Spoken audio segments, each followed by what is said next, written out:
Apple is holding its annual September event today in California. A new iPhone and new Apple Watch and AirPods are among the products expected to be unveiled. Joining us now with a preview of today's event is Bridget Carey. She's a principal video producer for CNET. I, for one, have been waiting because my iPhone... Yeah, it's old. It's old, yeah. And it's all broke down now. Because you know how they love to... Mine too. I mean, I know it's conspiracy theory, but you know how they like to conveniently make it break. Yeah, it's like I'm trying to take pictures. This is the latest thing. I'm trying to take pictures. And this is an iPhone 13. It's not that old. Yeah. And I'm trying to take pictures of my kid, and it's like delayed. Babies are moving quick. You got to get that shot. I know. So I'm waiting for this new Apple iPhone. What are you hearing, Bridget? Well, there's going to be a big change. One big change, there really? which I think is going to be annoying. Okay. But go ahead. What are you hearing? I'll tell you why.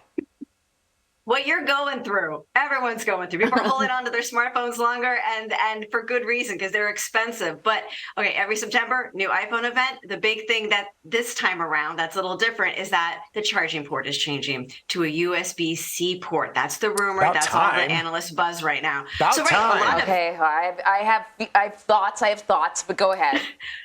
A lot of devices do use USB-C. That's why Vlad's all excited. But the thoughts I'm sure you're having is, okay, great. Now I have to buy more stuff, right? So it's that hidden cost of I have to make sure all the cords in my house now are going to be USB-C if you don't already have a number of these types of cords. And Apple will have to be reminding customers in the store, yeah, we have a cord in there, but not the adapter. So make sure you have the right adapter that works. It's just kind of like, that little in-between time where someone in your house might have an old iPhone, someone might have a new iPhone, and you got to keep it all straight. All right, yeah, but that, my thoughts are, it's not just about the cords. Yeah. I have, because as you know, I have all kinds of gadgets that when given the choice, when I made those purchases, I said I need the iPhone compatible version. So now I'm like, what am I going to do with all these things that I stick my iPhone in to work out with or whatever? Now I don't know. Well, I do think, though, that it felt like Apple was out of step with the industry because even their own,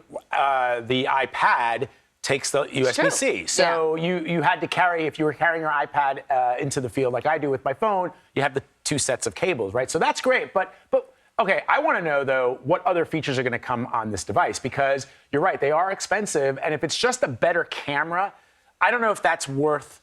You know what I mean? A camera is important for sure, but if it's just a little bit of the pixels are going up a little more, I don't know if it's worth it to get a new phone. What do you think? It's worth it for me. What you're going through is what everyone's thinking right now, because cameras, one, are the main reason a lot of people do get excited about a phone, right? Because it's like you're taking photos of your baby, exactly. But also, they're getting so much more expensive now, and the buzz is that there's many tiers of iPhones. There's the starter level and there's the pro levels. The pro models may get a little more changes. Goodbye to that mute switch, hello action button that can be reprogrammable. Maybe it'll be made of different material like titanium, but for the largest size screen of that Pro model, that's said to get the best camera, something called periscope lens, which will let you do a better zoom.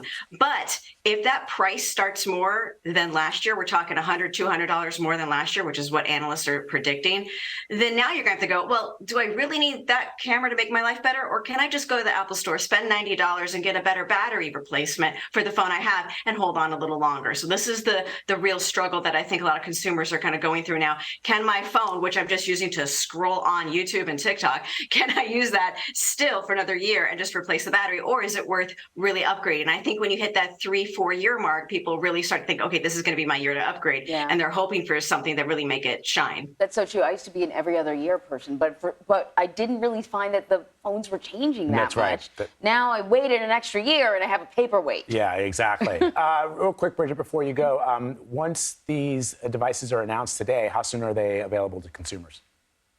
Usually, if you look at the pattern, you're looking at Friday, a pre-order day, maybe the next week with some might be available. Sometimes Apple even staggers it, where some phones are now and some phones are later. So we're kind of curious on how that's going to look. And also, there's going to be some Apple Watches that'll be released. So if you're in the mood for getting a new Apple Watch, this is another news day for that. Yeah, I want to see if there's a big upgrade with that too, because that hasn't done much either. Should have worn one this morning. I overslept. Gail King was laughing at me because I still use a good old-fashioned analog watch.